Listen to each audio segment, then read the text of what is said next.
ان کے یہاں خالق کا کوئی اگر وجود ہے تو انفرادی عقیدے کے حد تک، جو خدا کو مانتا ہے اس کا بھی بھلا، جو خدا کو نہیں مانتا اس کا بھی بھلا، جو خدا کو کائنات کا خالق سمجھتا ہے اس کا بھی بھلا، جو خدا کو کائنات سے باہر کر دیتا ہے کوئی کرداری نہیں ہے اس کا بھی بھلا۔ کہ انسان نے اپنے بنیادی فیصلے وحی کی رہنمائی میں کرنے کی بجائے اپنی نفسانی خواہشات کی بنیاد پر یا جنرل ٹرینڈ کی بنیاد پر کرنے شروع کر دیے۔ سود ہمیشہ حرام رہے گا، چاہے سارے انسان سودی کاروبار کر۔ آپ نے کبھی نہیں سنا ہوگا کہ ایک مسلمان کہے کہ سود حلال ہے، وہ یہ تعبیر کرے گا کہ بینک میں سے جو انٹرسٹ ملتا ہے وہ سود نہیں۔ کہ پاکستانیوں کے لیے سور حرام ہے لیکن نامحرم عورت حلال ہے۔ سب سے اہم جو چیز ہے وہ کیا ہے، جو مغربی تہذیب کی بنیاد ہے، وہی کا انکار یا اس سے غفلت۔ مسلمان اور غیر مسلمان کے پیمانے نہیں بیان کر رہا ہوں، میں مغربی تہذیب کے اثرات بیان کر رہا ہوں۔ مغربی تہذیب کے بارے میں ہم گنگاتے رہتے ہیں نا، وہ سے خوبیوں کہتا ہے، خوبیوں کے بغیر تو دنیا میں کوئی پنپ نہیں سکتا۔ اپنی اس حیثیت کو ہمیشہ یاد رکھیے۔ میں اس لیے یاد دلاتا ہوں کہ دنیا انسان کو مصروف کر دیتی ہے، بہت سی چیزیں اچھی یا بری انسان کو زندگی میں فیس کرنی ہوتی ہے، تو بعض بنیادی حقیقتیں اس کی نظر سے اوجھل ہو جاتے ہیں۔ یہ اوجھل نہیں ہونا چاہیے۔ آپ کا زندگی کا جو بھی پلان ہے، کہیں بھی آپ رہیں، اپنے اس بنیادی حوالے کو ہمیشہ افضل رکھ، آگے رکھ، ڈومینیٹنگ رکھ، کہ میں نے ایک عہد کیا ہے اپنے رب سے تا حیات۔ مشن یہ ہے، اس مشن کے لیے جینا ہے، جینے کے لیے کمانا ہے، جینے کے لیے معاش چاہیے، جینے کے لیے انسانی رشتے نبھانے ہیں، جینے کے کچھ اور تقاضے ہیں۔ وہ سارے کام اس لیے کرنے ہیں کہ میں اچھی زندگی گزاروں، لیکن زندگی کی کس کے لیے گزاروں؟ عیش کے لیے، آرام کے لیے، کس کے لیے؟ نہیں، اس مشن کے لیے جس کا حلف پڑھ دیا ہے۔ تو یہ حلف پڑھوانا بھی اللہ کی طرف سے ہے، چناؤ بھی اللہ کی طرف سے ہے۔ یہ جو ماحول ہمیں ملتا ہے تو ہم اندازہ نہیں کر سکتے، یا شاید اندازہ کرتے ہو آپ لوگ، کہ اس ماحول سے اگر ہم آشنا نہ ہوتے، اس میں نہ آتے تو معلوم بھی کیا ہوتے اور کیسے ہوتے۔ ہم نے تو جو دور دیکھا اس میں تو برائی اتنی آسان نہیں تھی، لیکن برائی کی ساری چیزیں موجود تھیں جدید ٹیکنالوجی کے علاوہ۔ اور اب تو ماشاء اللہ ہر طرف گٹر بہہ رہا ہے، اس میں آدمی کو صاف رہنا ہے۔ بہت مشکل آزمائش اور امتحان میں آپ ڈالے گئے ہیں، اور میں تو کہتا ہوں کہ آپ کے بچے اس سے زیادہ مشکل میں ہوں گے۔ تو اگر آپ چاہتے ہیں کہ آپ کے بچے ایمان و اخلاق کے لحاظ سے آزمائشوں سے کامیابی سے گزریں، تو اس میں آپ کو بنیادی کردار ادا کرنا ہوگا، اور آج سے کرنا ہوگا، شادی سے پہلے ہی، کہ آپ اپنے آپ کو اس طرح ڈھالیے اور بنائیے کہ آپ جو گھر بنائیں جس کا آپ مرکزی پلر ہوں گے، وہ گھر ایسا ہو کہ وہاں آنے والا اللہ تعالیٰ کا دیا ہوا ہر تحفہ، ہر بچہ، ہر بچی، وہ اتنے اسٹرانگ ہو اپنی ایمان و اخلاق اور اقدار میں کہ اللہ تعالیٰ کے ہاں وہ نجات پائے، اور دنیا میں ان فتنوں اور آزمائشوں سے بچ جائے جو آگے مزید آنے والی ہے۔ تہذیب کی جب بات ہوتی ہے تو ہمیشہ یاد رکھیے، تہذیب کپڑوں کا نام نہیں ہے، تہذیب کھانے کا نام نہیں ہے، تہذیب تفریحات کا نام نہیں ہے، کلچرل شو کا نام نہیں ہے۔ یہ سب اس کا جز ہیں، اجزاء ہیں۔ تہذیب دراصل نام ہے انسان کے بنیادی تصورات کا۔ آپ کا تصور انسان و جہان کیا ہے؟ آپ کا تصور حیات و کائنات کیا ہے؟ یہ بنیاد ہے۔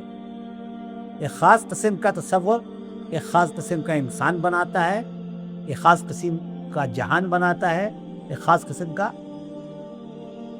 کی تہذیب بناتا ہے۔ وہ بنیادی تصورات بدل جائے تو دوسرے قسم کا انسان، دوسرے قسم کا جہان اور دوسرے قسم کی تہذیب پیدا ہوتی ہے۔ تو مغربی تہذیب جس سے ہم کہتے ہیں، اس کے مقابلے میں کوئی مشرقی تہذیب ہوگی؟ بعض صورتوں میں اس کا جواب ہاں بھی ہے، لیکن ایز سچ کوئی مشرقی تہذیب نہیں ہے، اور ایز سچ کوئی مغربی تہذیب بھی نہیں ہے۔ ہم مغرب اس لیے کہتے ہیں نا کہ ہمارے ساؤتھ ایشیا کے مغرب میں وہ اقوام ہیں جو دنیا میں 400 سال سے غالب ہیں، امام ہیں، لیڈر ہیں، دنیا کی تشکیل کر رہی ہیں۔ یورپینس امریکنس وغیرہ، اس لیے ہم کہتے ہیں کہ مغربی تہذیب. لیکن جاپان والوں کے لیے وہ مشرق ہے. امریکہ کے لیے یورپ جہاں سے یہ تہذیب پھوٹی ہے وہ مشرق ہے. اور اب کیا کہیں گے سنگاپور کو؟ وہ تو ہمارے مشرق میں ہے. جاپان ہمارے مشرق میں ہے. Australia, New Zealand, Thailand, یہ سب ہمارے مشرق میں ہیں اور سب مغربی تہذیب میں ڈوبے ہوئے، اسی کا حصہ ہے.